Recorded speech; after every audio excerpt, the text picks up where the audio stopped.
আম্মা জান আয়েশা সিদ্দিকা রাদিয়াল্লাহু তাআলা আনহা তো রাসূলের শানে নিজে কবিতা আবৃত্তি করে বলেছেন, লানা শামসুল মারিল আফাকি শামসুন ওয়া শামসি আফযালু মিন শামসিস সামা ইন্না শামসা তাতলু বাদাল ফাজরি ওয়া শামসি তাতলু বাদাল ইশা।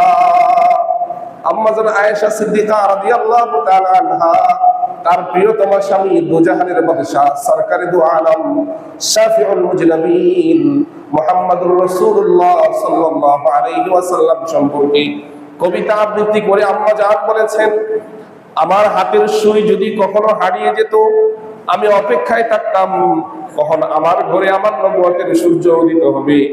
এশার নামাজের পর আমার ঘরে যখন আমার নবুয়তের সূর্য উদিত হতো, আমার হাতের হারিয়ে যাওয়া সুই মদিনার রাসূলের চেহারার আলো আমার ঘরে পড়ার সাথে সাথে আমার ঘর চারদিক থেকে আলোকিত হতো।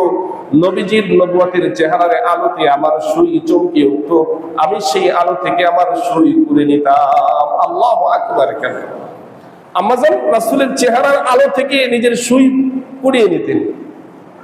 আম্মা জান রাসূলের চেহারার সৌন্দর্যের বর্ণনা দিতে যেয়ে বলেছেন, লানা শামসুল মানিল আফাকি শামসুন ওয়া শামসি আফযালু মিন শামসিস সামা।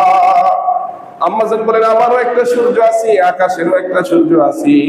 ওয়া শামসি আফযালু মিন শামসিস সামা, আমার সূর্যটা আকাশের সূর্যের চেয়ে অধিক শ্রেষ্ঠত্বপূর্ণ ফজিলতপূর্ণ।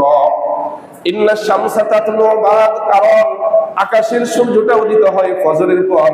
ওয়া শামসি তাতলু বাদাল ইশা, আম্মা জান বলেন, আর আমার নবুয়তের সূর্যটা উদিত হয় আমি আয়েশার ঘরে ইশার নামাজের পর। আল্লাহু আকবার কাবীরা। ইশার পর আমার সূর্য আমার ঘরে উদিত হয়।